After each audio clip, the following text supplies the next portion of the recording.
Welcome back to Sports Talk with Dad. As always, my name is Kyle, and I cannot call this Sports Talk with Dad without the man sitting next to me, a man who does not pay off his debts, my dad, Tim. I couldn't find anything Minnesota related. You could have here. easily found something Minnesota related. You had 3 days. It was a snowstorm. You had 3 days to buy a Minnesota shirt, and you didn't. I will pay off at some point, but it just pains me to even think about wearing that rodent. You guys got killed. Yes, they did. Absolutely destroyed. Yeah. Sat into a season. It is a unlike the Ohio State University, which Ryan Day takes the monkey off his back, beats Michigan on the road convincingly. He cheated. Did not cheat. In fact, well, did you hear what happened on the Michigan sideline? Or not on the Michigan sideline, the Ohio State sideline? When he lost his microphones and headsets? Could not speak to the quarterback. Had a contingency plan for that to happen. He went to his coaching staff on Friday and said, hey, I have an inkling that my headset communication isn't going to work.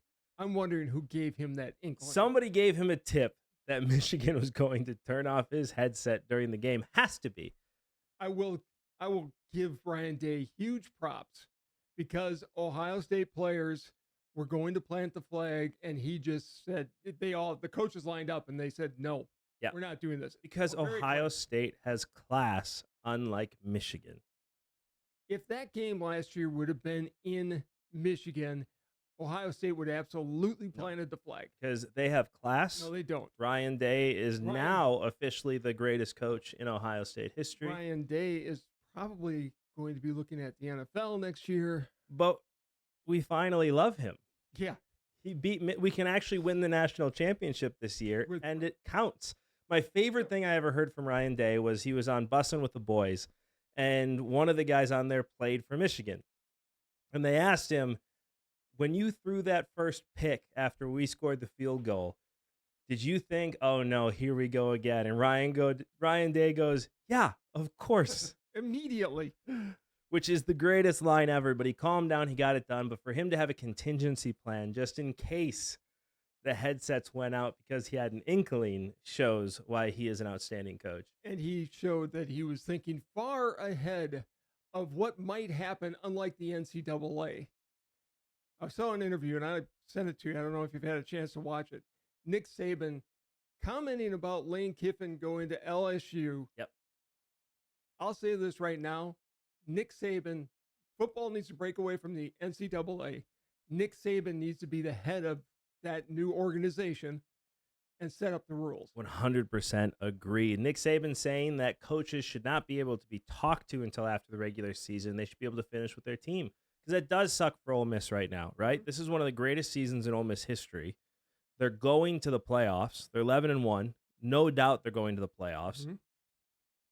And because Lane Kiffin decides to leave, they're going to get screwed in the rankings. They did get this. This is where Lane Kiffin, it's going to be one of those days, folks.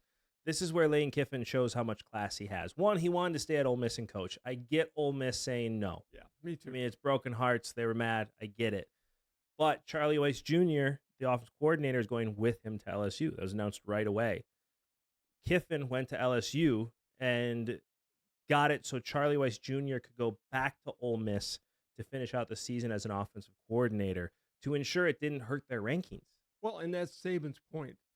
Everything that they do should be about making things as nice and as good as possible for the student athlete. Right.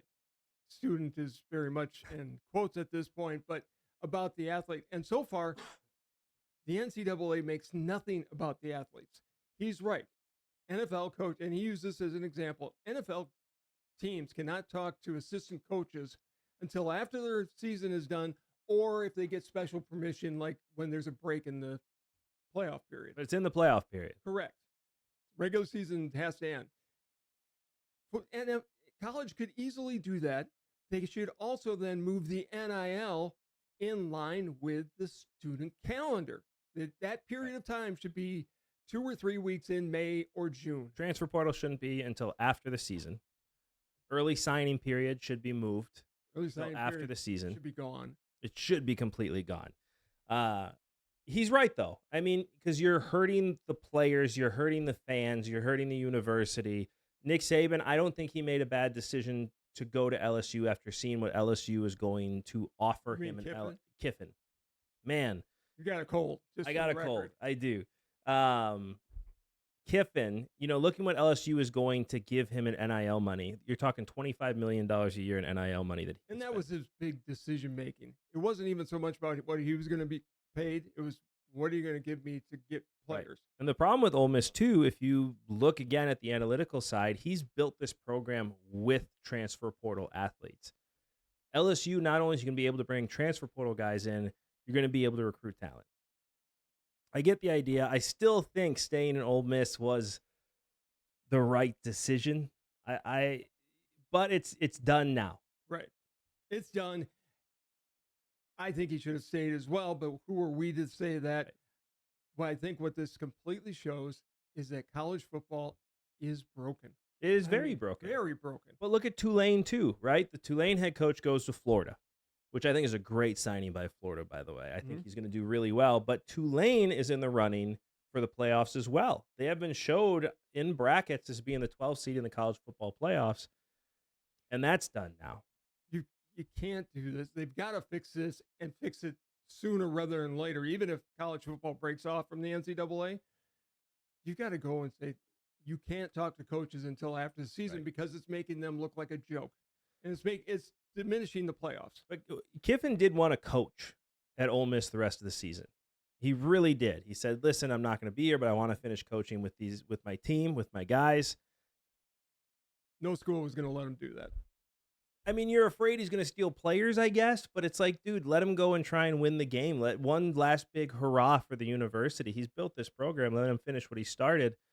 But again, Nick Saban's right. There should have never been a situation like this where there was ever a question.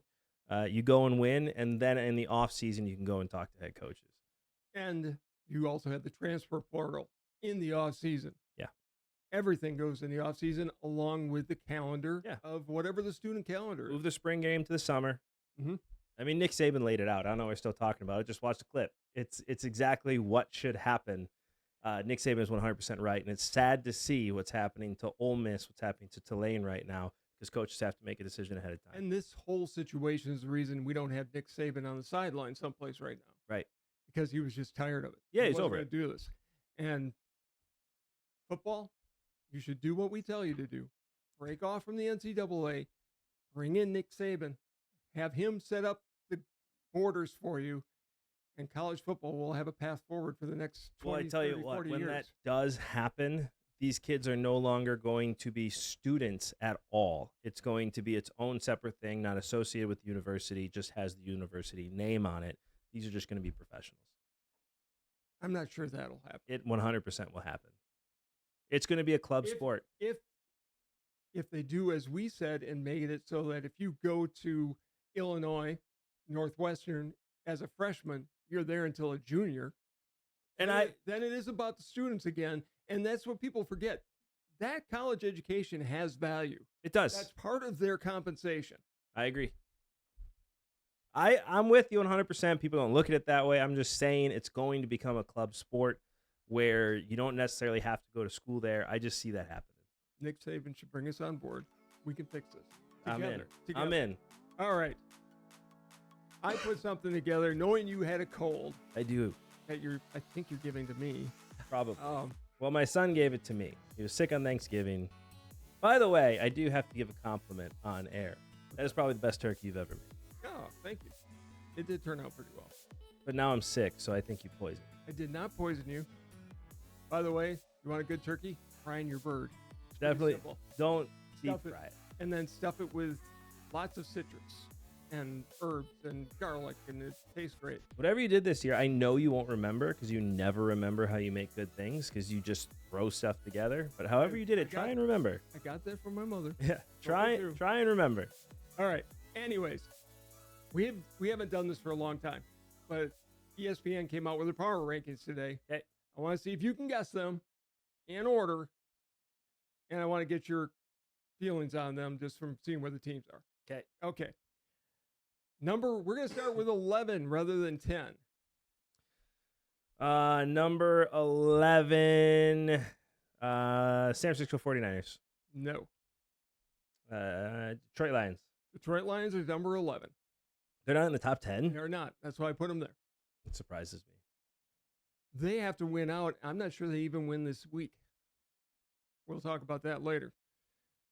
But they need to. They have to win out at this point. The Lions, I'm very nervous, are going to miss the playoffs. If the Packers beat the Bears this weekend, that will be it for the Lions.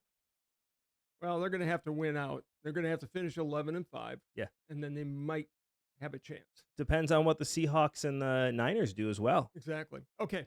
Number 10. Number 10, just looking at standings, Houston Texans. No, they are not in the top 10. Buffalo Bills. No. Green Bay Packers? No, Packers are higher. I'll give you that much. Number 10. Come on, you've been on their bandwagon all year. The Colts? Colts are number 10, even though they've lost 3 of their last 4 games. Well, that's the reason they would have dropped that far. I mean, Daniel Jones has been hurt. He has been hurt. Daniel Jones has been playing like Daniel Jones. I mean, he had a good first half of the season, but... Listen, I'm cheering for Daniel Jones this year. I am too. Number 9. Number 9 on the list. Is that the Bills? That's the Bills. I don't know what's going on with them this year. They had a good win against Pittsburgh. I think that says more about Pittsburgh than it does about the Bills. They're going to go as far as Josh Allen's body will take them. Pretty much. Well, don't forget, you got Cook there, too, who's been outstanding this year. I don't know what's going on. It's a weird thing. Their defense isn't. They're the 7th seed right now, and if they're the 7th seed and get knocked out early, you're going to see a new head coach coming to Buffalo. Number 8. Number 8 would be the Packers. No. Seahawks? Nope. Buccaneers? One more try. Number 8. Is it the Bears? The Bears. Now I want you to hear something, and I think this might explain it. This is their last. They've won the last 5 in a row. They're the 1 seed right now. However, in their last 5 games, they beat the Bengals 47-42. They beat the Giants 24-20. The Vikings 19-17. The Steelers 31-28. And the Eagles 24-15. They haven't exactly been blowing people out. Yeah, but you don't have to in the NFL. I know, but I'm just saying that's. You just got to win close games. The difference between a 4-win team and a 12-win team is how you finish in 1-loss games. You look at the Lions in 2008 when they were 0-16. 9 of those games were lost by 3 points or less. I mean, they were very close to going from a 0-win team to a 9-win team that same season. The Bears' rushing attack is really, really good. Well, Swift has stayed healthy, which he hasn't done his whole career. I mean, as soon as he goes down, they're going to be in trouble. Caleb Williams is getting away with some throws. The next 3 weeks, I'm still not a believer in him. I'm not either. The next 3 weeks are going to tell the tale because you got the Packers twice, and I don't know who they play in between. The Packers' defense is going to give Caleb Williams fits. I hope. If they can get home, the Packers should be able to win that game. Problem is, and we'll talk about this later, but because they're at Chicago, right? No, they're in Lambeau. They're in Lambeau this week. And Devontae Wyatt, their stud. It's a big loss. Out for the season. Yeah, broken ankle will do that. Broken is a word. I mean, on national television, we saw that thing snap in 2. It wasn't Joe Theismann, but it was close. It was rough, is what it was. All right, number 7. You have mentioned them. Then again, you've mentioned almost everyone. The Niners? The Niners, 9-4. Number 6. I'm surprised they're not lower. I'm going to be honest with you. I'm surprised this team's not lower. Number 6. Number 6 would be Seahawks. No. Chargers? Nope. Chargers are not in the top 10. You're surprised they're not there. Eagles. I thought they'd be 8 or 9 this week. We're still 8-4. I I don't know, man. It's a weird situation because they have 1 week where they look great. Saquon Barkley has not been playing like he did last year, and that's really hurt this team. Jalen Hurts has not been playing the way he did last year either. I would not be surprised if their GM pulls the trigger and they get a new coach next year. This is bad play calling. It's the same thing we're seeing in Green Bay. Mm-hmm. You know, when they win, when the play calling goes the way it started, but you're not able to adjust. I mean, really, Nick Sirianni and Matt LaFleur seem like the same type of coach. With the exception that I was impressed that LaFleur was very aggressive at the end of the game against the Lions. Yeah. He actually went out, Jordan Love, and put the ball in Love's hands. He made a great throw, and wide receiver, I can't remember if it was Wicks or whoever it was, made an even better catch. So I admire the aggressiveness at that point. Number 5. Number 5. Talking about him. I'm assuming this is where the Packers ended up. This is where the Packers. Again, they lost Devontae Wyatt on that game. That's a big loss on the offensive line. Well, we traded Kenny Clark. Right. So that interior side of the line, the fixed third-round draft pick is going to have to step up and show he was worth the pick and it wasn't just a setup to begin with. Or they're going to have to go and get somebody off the waiver wire. But they've got to stop the Bears' running attack. This is where Micah Parsons is going to be making the difference. They're going to be able. Yeah. I completely trust Hafley to give them looks they haven't seen so far. Listen, we have Micah Parsons, who is the first player in history with 12 sacks in his first 5 years of his career. You have now Nixon. Man, this cold's getting to me with names today. You have Nixon, who's been playing like an all-pro. Yeah. I mean, you have a defense that is playing out of its mind. Still at McKinney, you have Edgerrin Cooper, thank you. I was going to say Rogers. I knew that wasn't right. You have Quay Walker up the middle. It's a solid defense. Walker needs to step up on Sunday. He does. So, well, he's going to be that big body up the middle. Correct. They're going to have to rely on him to really make stops on the run. There's going to be a lot more blitz packages up the middle because of this. It's a matter if the offense can stay cooking like it has. There were a lot of plays that were set up to have quick passes, quick wins.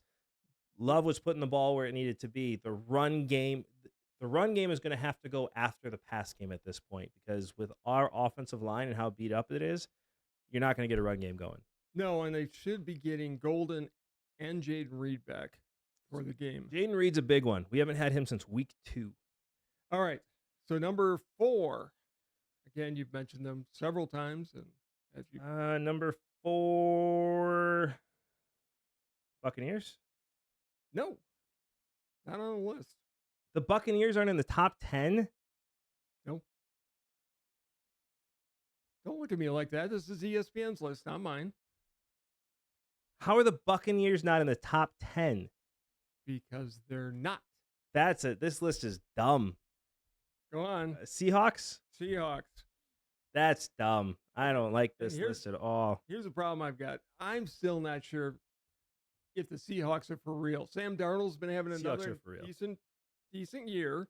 Seahawks are 100% for real. You have Jackson Smith and Jigba from the Ohio State University doing what wide receivers from the Ohio State University do, which is just be amazing. Yeah, whatever. You have a run game the whole team is playing extremely well. That defense is strong. This is a team that I think could be dangerous in the playoffs. We'll see. We'll see. They have to get there first. They'll make the playoffs. They're 9-3 right now. Number 3. Rams? No. Are the Rams in the top 3? Yes. Okay. Well, now I don't know. Because if the Buccaneers aren't on the top 10 list anywhere, I don't know who's in here anymore. Are the Chargers in the top 3? No. That means the Chargers aren't in the top 10. Correct. What is this list? It is an AFC West team. Not the Chiefs. No. But I could see that happening. Not the Raiders either. I've pretty much narrowed it down for you at this Broncos. point. Yes. This is another one. Number 3? Number 3. They're 10-2. They're 10-2. And I would have them at 2. They beat Washington in overtime. Yeah. They're another one that's just barely been sneaking by. You got to win close games. It And doesn't matter how much you win by. It just matters that you win. The issue is they lost J.K. Dobbins, who had been a force for him. Harvey hasn't been that running back that they've needed him to be early on. He needs to be that running back now. He was their starter and got hurt and then didn't get back in. The other problem is everybody's expecting Bo Nix to be Drew Brees, and he's just not there yet. He's getting there. He is a very good quarterback. He's very good. But Drew Brees took how many years and almost being out of the league before he turned it around when he got to New Orleans? It took Sean Payton. Correct. And Sean Payton just saw a guy that could throw the ball 1,000,000 yards and used it. And Sean Payton's not a big fan of young quarterbacks. He's got Bo Nix, who is not. While he's a young quarterback, he takes nothing from. Well, Sean don't forget, Payton. he's also older and started a lot in college. Yeah. I mean, he was a starter for almost 5 years in college when he came out. I just like the fact that he gets in Payton's face, and it's like, yeah, we're not going there. It's a good mix. Did you know, by the way, Drew Brees can only throw the ball like 20 yards now? I can believe that. Yeah, his shoulder's shot. Yeah. Absolutely shot. Okay, number 2. Well, I'm assuming the last two are the Patriots and the Rams. Yes. What order? Knowing the NFL, or ESPN, I should say, they're going to say Rams are 1. So I'm going to say Patriots. No. Rams are 2. Rams are 2. Patriots are 1. Patriots should be 1. They are playing out of their minds. How dare a franchise only have 2 years of bad quarterback play after winning 7 Super Bowls? We got 2 Super Bowls. Got 2 Super Bowls. I made it clear 7 Super Bowls and how many appearances. Well, they had 6. Tom Brady had 7. That's almost as good. It's almost as good as Bart Starr winning 5 in 7 years. Yeah, almost. Not quite. We didn't go then to our next quarterback, but Drake May is the real deal. I think the big difference maker here is Vrabel. Yes, for sure. I mean, they've got a great coach, which is what was missed there after Belichick. The guy after the guy never does well. Well, and that's why the coach before was kind of the lame duck. And we're going to move on from this, and they knew they wanted Vrabel from the word go. And for those that are going to say, well, the Cowboys did, yes, but Tom Landry had several bad years or mediocre years before Jimmy Johnson took over. He did, and then Jimmy Johnson, and then they tried. Who is the coach that won the Super Bowl? Barry Switzer. And then you have Bill Parcells. Yeah, the guys that would get into the face of Jarrah Jones. And then you had Garrett. Yeah. Who didn't do that. The Patriots are the real deal. What I love about the Patriots is when their wide receiver Booty scores, because then I just get to scream at the top of my lungs at home, touchdown Booty, and my wife can't say anything about it. I'm like, I'm watching the game. And the kids get excited and they yell, Booty. I'm like, yeah, touchdown Booty. And it's the greatest thing ever. It makes my Sunday. The Rams. I don't want to talk about the Rams. I don't want to talk about the Rams. Would have won last week had you not picked them. Dude, I finally jump on the damn bandwagon. And they lose because of you. They lose to the Panthers. I hate the Rams. I hate them. I pick them, they lose. I pick against them, they win. Every time. I win. For the last 3 years, I don't think I've picked a Rams game correctly. The Rams shouldn't have lost against the Panthers, but they did. You had Bryce Young looking like a Hall of Fame quarterback out there. You did. All right. Now I've got a follow-up question for you. Okay. I picked 4 teams. I wanted to know which fan base should be more nervous, more anxious, filled with anxiety, if you will. Okay. The Lions, the Ravens, the Steelers, or the Chiefs? Just about this season? This season going into next. Well, the Steelers know what they had.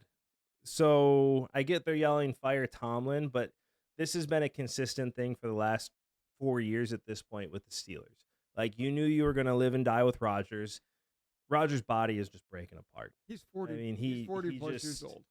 He can't do it anymore. He's getting frustrated because these players aren't reading in on the checks. And yeah, I get that, but you also haven't worked with them like you did with Jordy Nelson, with Randall Cobb, with Devontae Adams. Like, you don't have that conversation piece on the field.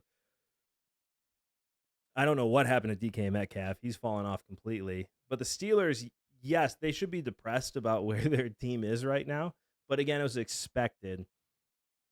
If you're looking at the Chiefs, it's a transition year. Very much so. So again, you still have Andy Reid. You still have Patrick Mahomes. You're going to be fine. Travis Kelce is not the same player that he was before, clearly, and hasn't been for the last couple of years. This is his last year. Yeah, he's retiring. You really don't have any receivers out there. You're kind of filling spots. You don't have a running game. Your offensive line's getting beaten up. It's just an older team in transition. So they'll figure it out. It's going to be a couple of years, but they'll be back on top in no time. As long as you have Patrick Mahomes, you should be excited. The Ravens? The Ravens is the team I'd be. If I'm a Ravens fan, I'm worried. Because the other team you mentioned was the Lions. Right. The Lions, I think the Lions... Lions transition period again. Yeah, they lost two of the best coordinators in all of football. Correct. And they need to replace... You still have the best talent. You have St. Brown still there. You have Williams still there. You have Goff, who's really a good quarterback. You have Gibbs back there. You won't have Montgomery next year, most likely. No, but you'll have LaPointe at tight end. Yeah, when he comes back. Laporta will come back. Yep. He's been hurt this year. That was a big safety blanket that really opened things up. You have a lot of good pieces there. It's just Dan Campbell being forced to call plays. That's not something he obviously wanted to do. So he's going to have to hire a new offense coordinator next year. You guys are going to be fine. Your defense coordinator you're replaced with somebody I believe is just as good. If I'm the Baltimore Ravens and I'm there, if I'm a fan of the Baltimore Ravens, I am panicked. Yeah. Because Lamar Jackson has fallen off completely. He's clearly lost a step, which, again, we've talked about that how many times in the show. He's not going to be able to run like that his entire career because nobody can. And he's not made the transition to being a pocket passer. No. He hasn't been given a ton of help at the wide receiver position. That's another one they keep plucking him. But you also have Derrick Henry, who this year got old. Yeah. Which he's been literally the workhorse since high school. In high school, all they did was give him the ball. In college at Alabama, they just gave him the ball nonstop. And he continues to just be given, at some point, like an Earl Campbell, right? Mm-hmm. Same thing happened to him. It did. You get beat up. His 1 year, he was Pro Bowler, All-Pro, greatest running back in the league. And then the next year, he wasn't even a starter because his body was just done. Correct. You saw the same thing with Derrick Henry. Now, he's obviously still a starter in this league, but he's starting to show he's not the back he once was. Not his fault. It happens to every back when they get to be mid-30s. Yeah. But Lamar is what makes you cook there, and he hasn't made that transition, and the team keeps getting older. I think it's Lamar is your quarterback. Is John Harbaugh your coach? That's another decision you have to make. Is it time to move on? I don't think it's a coach. I really don't. John Harbaugh is a great coach. He is a great coach. They've got to reload the defense. But how long has he been there? A long time. It's just like Mike Tomlin. I think they may be the two longest tenured coaches in the league. At some point, sometimes a message gets stale. You try and make moves. It doesn't work. Sometimes you just need something fresh, unfortunately. John Harbaugh's a great coach. He'll go someplace else, be very, very successful. Green Bay. I'll take it. But as a Baltimore Ravens, I'd be very nervous about your future if you're the Baltimore Ravens. This isn't like the Lions where it's like Gibbs is starting to take off, and you have all that young talent there. Ravens don't have that. It's going to be interesting to see with the Ravens specifically, especially if they tank the last 4 games. I mean, if they lose... Who do they have? What's their schedule? Well, they play the Steelers this week. After that, I don't know.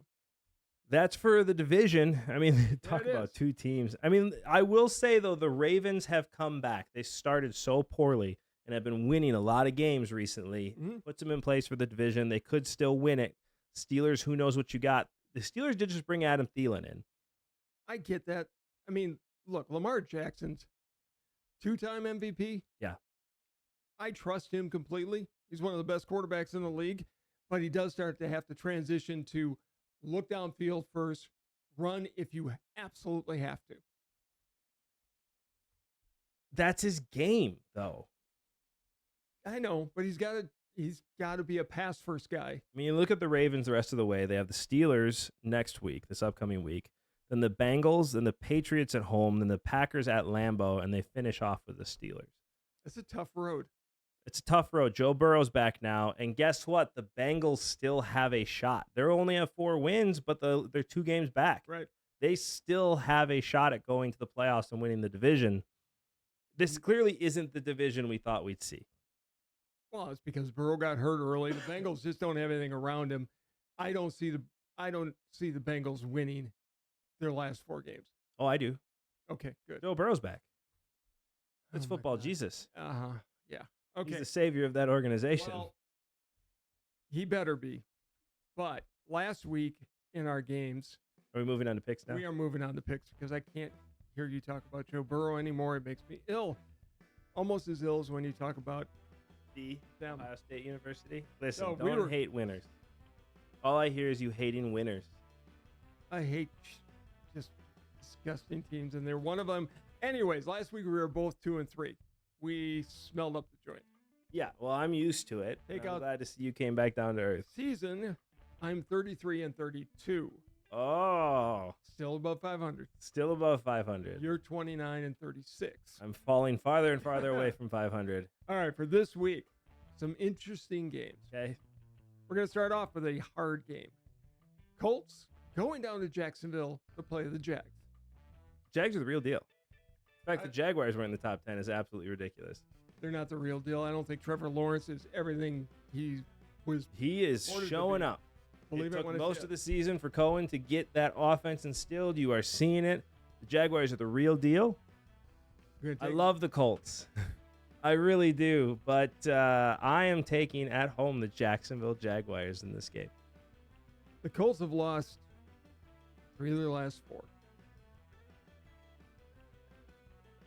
It pains me to say it because I'm not a Trevor Lawrence believer, but I've not been a Daniel Jones. Daniel Lawrence? Daniel Gonna mix Jones. them? Yeah, I'm going to mix them. I'm still going to, you know what?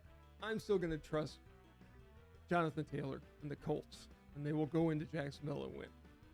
I don't think so. Jacksonville has my heart. I went to college a I know. mile away from the I stadium. know you did. I know. I will go with Jacksonville. We've seen a lot of games there. Okay. Next one we just talked about. Steelers go into Baltimore. Play the Ravens. Which Rodgers are we getting? Broke his knee or his nose was all cut up on Yeah. Sunday. Broken wrist, nose. I mean, he's falling apart, man. But you got to think he's going to pull it together for one more here. I'm going the Pittsburgh Steelers. Are you really? Yeah. I'm going with the Ravens. I like the way this is going. I just think I love Aaron Rodgers, man. I'm going to believe in him for one more run. I'm going to go with the stronger of the 2 teams, and I think Baltimore has overall a better team. I saw Rodgers get humble in his post-game interview. Took a lot of blame for that loss. As he should. I think the Pittsburgh. I think you're going to see a turnaround this week. If Pittsburgh doesn't win this week, Well, they're done. that's it. Yeah, then Tomlin's done, and Rodgers is going to. This is Rodgers' last year, regardless. It is coming back to retire as a Packer. Exactly. Sign the 1-day contract. All right, the next game. Eagles travel to LA to play the Chargers, the Rams. I saw that look in your eye going, don't do this to me. I'm not picking any more Rams games. Not doing it. I'm just going to leave that blank from now on. Eagles versus Chargers. This is a big game for both teams. It is. Herbert, I don't know what to make of him. I don't think anybody does I anymore. don't know if Harbaugh knows what to make of him. I mean, he's massive. He has all the intangibles. He has a cannon for an arm, but it's just weird to watch him play 1 week and look like Dan Fouts, and then watch him the next week and have him look like Jamarcus Russell. I would have said Ryan Leaf. Ryan Leaf, keeper of the Chargers. I couldn't think of Ryan Leaf, but you're right. I've got your back. Next Leaf, Ryan Leaf. I'm going to go with the Chargers on this one, though. Okay. I'm going to go with the Eagles because I think they need it more. And I think they need to, and they really need to go out west and win this game. So I'm going to go with them. I would disagree saying that they need it more. I mean, the Chargers are 8-4. They're on a border of not making the playoffs. They're one of 3 8-4 teams that are in the wild card, with the Texans right behind them at 7-5. Somebody's got to win the NFC East. You look at the Eagles. They're sitting at 8-4 right now as well, but the Cowboys weren't in the top 10 either, which kind of Cowboys shouldn't be in the top 10. They haven't looked that bad. Anyways, I'm taking the Eagles. Eagles have a lead of what, 3 games on the Cowboys? Chargers are in a much tougher spot. It's a much more of a must-win game for the Chargers. All right, well, I'm still taking the Eagles because I think they're going to show up and put them down. The next game, another team we've talked about, Texans traveling up to KC to play the Chiefs. Texans. All right. I want to take the Chiefs, but I think that defense is going to show up. But again, the Chiefs still have Patrick Mahomes. It is at home. It's a must-win for the Chiefs. They're fighting for their lives in the playoffs right now. I mean, whoever wins this game still has a shot at the playoffs. The Chiefs lose, they're done. They're done. If the Texans lose, they're done. So this is a must-win game for both teams here. I'm going to go with the Chiefs because it is at home. It's the only reason I'm doing it is that it's going to be cold. It is going to be cold. Probably snow. All right. Final game. You know what it is. Bears going to Lambeau, the frozen tundra. Packers. 1, I don't pick against Packers. 2, I hate the Bears. Hate the Bears. 3, I really think the Packers are going to win. I think, you look at the games that the Bears have won close. It hasn't been teams with great defensive line that have gotten Caleb Williams. They've given him a chance to be creative and be this athlete, where the Packers' defensive line is going to get home. They are. I don't think Ben Johnson's a believer in Caleb Williams. He's playing with him because he has to for right now. But he's apparently still going off on him for making dumb decisions. We missed a net from 10 yards away. And that was a while ago. I don't care. Still always will be there. My big fear is the Bears running game and the Packers somewhat porous run defense when without Wyatt. I mean, it was rough with Wyatt. It's going to be even harder without Wyatt. I'll tell you what, this is Jeff Hafley's head coaching interview the next 4 games. It is. I mean, Packers are in a must-win situation here. The Bears are getting there too. I don't think the Lions are they're going to fight for it. They will. And can still easily make the playoffs. I do think the Packers at home will take care of business, and this will show who the Bears truly are. I think so too, especially because if the Packers win in Lambeau, I think they go down to Soldier Field and take care of business. They're in a much better situation. You don't want to go into Soldier Field with a must-win. I trust Jordan Love, and I think that's what's starting to come through. He's got all the skills. He's getting weapons back. Yes, he's lost Tucker Kraft, which was a huge loss, but he's finding other ways to win. And his balls, he's been much more accurate than he's been the last season and the first part of this season. I don't know what it is with him. He stopped throwing off his back foot. I mean, that always helps. That does help. But you and I have had a great show, but as you all know, you cannot have a conversation with your father without your dad getting the last word. So it is all you. So we've talked a lot about Aaron Rodgers today, coming to the end of his career. There is a team out there that has all the weapons in the world that could have possibly been competing for a NFC North title with a better quarterback. Vikings fans, you regret not going after Aaron Rodgers because he wanted to go to Minnesota. He would have made that team a whole lot better than what they are. I think Minnesota made a huge mistake by not going after him. I agree. Thank you as always so much for watching. This has been Sports Talk with Dad. We'll see you next time. Bye, everybody.